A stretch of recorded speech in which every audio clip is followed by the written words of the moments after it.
Assalamualaikum warahmatullahi wabarakatuh. Bertemu kembali dengan saya Lusita Putri Ardianti di mata kuliah Seks, Gender, Seksualitas Intermediate, Program Magister Kesehatan Masyarakat UPN Veteran Jakarta. Di pertemuan kita yang keempat hari ini kita akan membahas tentang seks, gender, seksualitas dalam keluarga berencana atau KB. Selanjutnya kita akan membahas tentang masalah-masalah apa saja yang akan kita sajikan di pertemuan kita hari ini. Pertama yaitu anak laki-laki lebih diharapkan daripada anak perempuan. Jika pasangan usia subur tak memiliki anak, maka perempuan yang akan disalahkan. Penggunaan kontrasepsi, tanggung jawab perempuan, serta jumlah dan jarak anak ditentukan oleh suami. Nah, kita akan membahas tentang beberapa fenomena-fenomena yang ada terkait dengan peran seks dan juga gender. Selanjutnya, kita akan mengetahui tentang fungsi reproduksi serta seksualitas. Ini adalah sesuatu hal yang inherent dari reproduksi manusia sehingga pemahaman tentang hubungan seksual menjadi dasar untuk metode KB.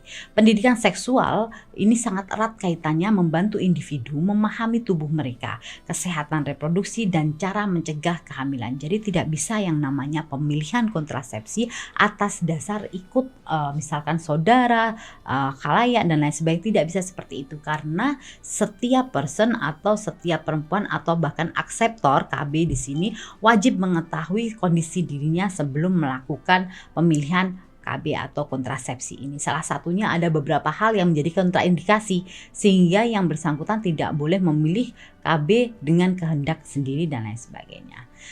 Selanjutnya, kita akan mengetahui peran gender dalam KB ya. Kesetaraan peran, program KB secara tradisional lebih fokus pada perempuan. Namun partisipasi aktif dan tanggung jawab bersama suami, KB sangat penting untuk meningkatkan kualitas hidup keluarga.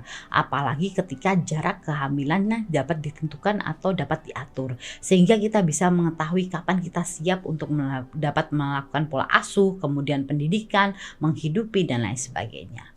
Selanjutnya kita akan membahas tentang dampak kesetaraan gender, di mana di sini perannya dalam KB sangat erat sekali. Peningkatan kesehatan, kesejahteraan keluarga, serta pemberdayaan perempuan juga ada.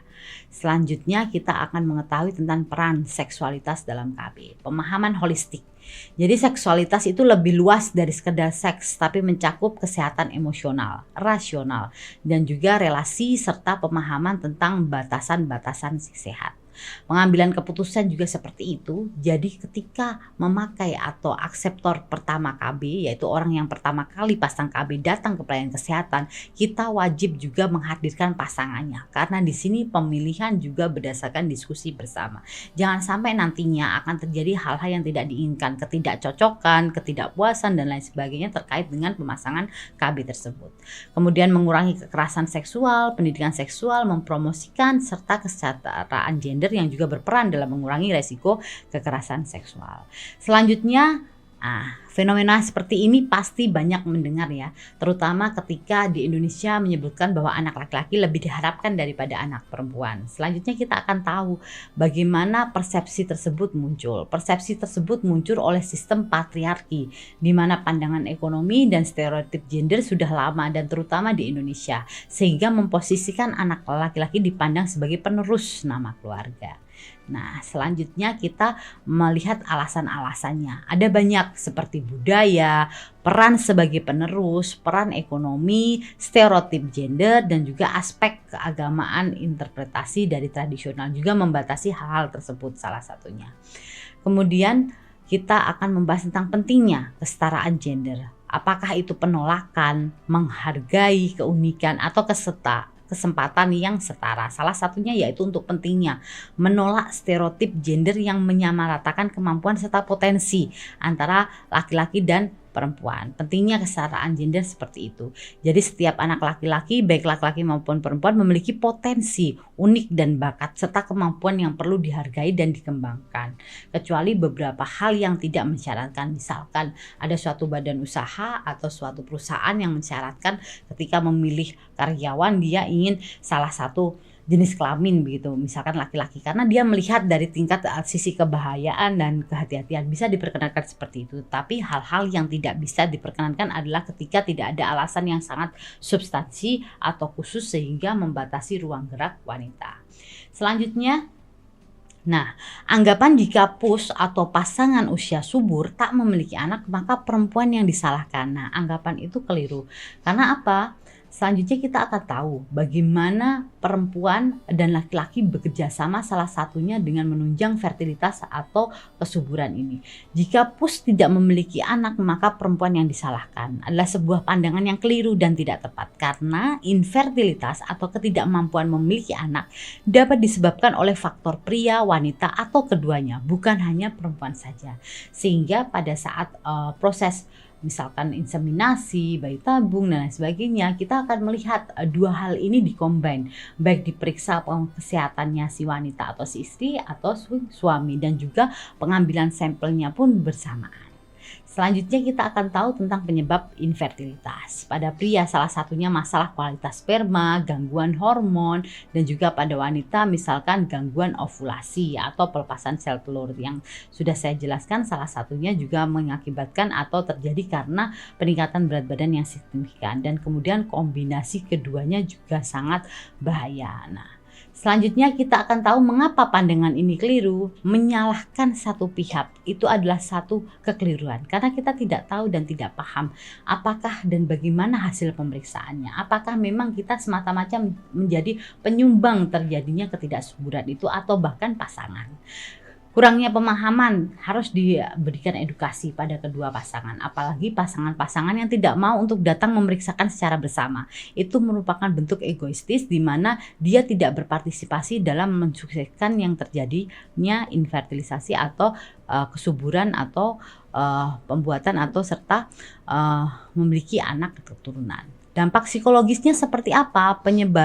Menyebabkan pandangan seperti ini dapat memberikan tekanan dan dampak psikologis yang besar pada pasangan, terutama beberapa pasangan yang stresornya tinggi mengakibatkan kekacauan pada siklus haid. Nah, ketika siklus haid menjadi kacau, maka tidak akan bisa terjadinya reproduksi, karena kita tidak bisa memprediksi kapan sel telur itu keluar dari rumah telur. Selanjutnya kita akan mengetahui apa yang harus dilakukan. Pemeriksaan medis pastinya, serta dukungan pasangan. Saling support, tidak ada yang menyalahkan karena semua sedang berusaha. Maka nanti yang akan menentukan adalah takdir, tapi secara medis dan koridornya sudah pernah diupayakan. Selanjutnya kita akan mengetahui tentang penggunaan kontrasepsi menjadi tanggung jawab perempuan. Padahal kontrasepsi laki-laki juga ada, tetapi sangat amat sedikit dan sangat minim sekali penggemar atau penggunanya. Penggunaan kontrasepsi bukanlah tanggung jawab perempuan semata, melainkan tanggung jawab bersama pasangan. Meskipun perempuan lebih sering menggunakan alat kontrasepsi, kesetaraan gender dalam KB penting untuk meningkatkan kesehatan ibu, anak, serta kesejahteraan keluarga. Terutama jika kondisi ibu tidak cukup sehat untuk dapat melakukan atau memakai kontrasepsi KB. Misalkan ibu-ibu dalam kondisi pemulihan, ibu-ibu dalam kondisi kemoterapi, dia tidak bisa dipaksakan untuk dimasukin hal-hal yang hormonal, misalkan KB pil, KB suntik dan lain sebagainya, atau implan dan lain sebagainya, sehingga kondisi tersebut dapat dibantu dengan pasangan. Misalkan pasangannya menggunakan kondom atau pasangannya menggunakan vasektomi atau sterilisasi. Selanjutnya berbagai macam alasan ya, banyak ada tradisi, bias gender, keterlibatan suami yang masih sedikit, serta dampak pada perempuan. Salah satunya adalah beban ganda, di mana yang perempuan ditekan untuk dapat bereproduksi, tapi juga harus mengatur kapan dia memiliki anak dan lain sebagainya. Selanjutnya kita akan mengetahui tentang jumlah dan jarak anak ditentukan oleh suami. Hal tersebut bukan hanya mitos, tetapi kebanyakan di daerah di Indonesia sudah menjalankan hal tersebut. Titik lemahnya ada pada tidak tepat jika hanya suami yang menentukan jumlah dan jarak anak. Karena keputusan itu seharusnya dibuat berdasarkan kesepakatan bersama antara suami dan juga istri.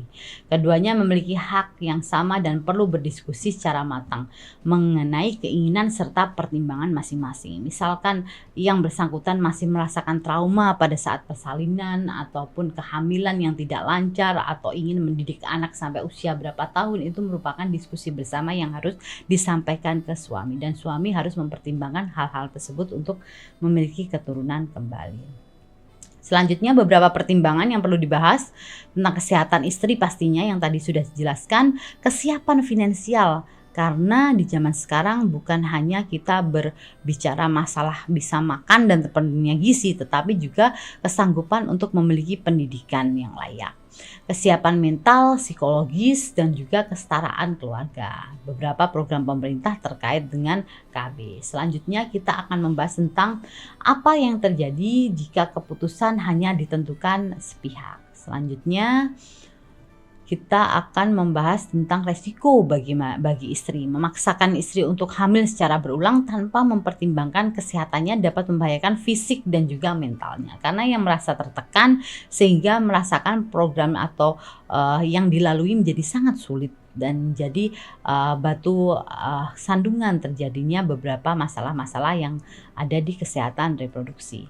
Potensi konflik. Keputusan sepihak dapat menimbulkan konflik dan rasa tidak dihargai dalam rumah tangga, dan juga hal tersebut merupakan hal-hal pemicu di mana kita harus memperhatikan jarak ideal terkait dengan kehamilan menurut medis. Selanjutnya terkait secara medis kita mengetahui jarak ideal antara kehamilan dianjurkan yaitu 2 hingga 5 tahun untuk memberi waktu pemulihan bagi ibu. Namun ini hanya anjuran.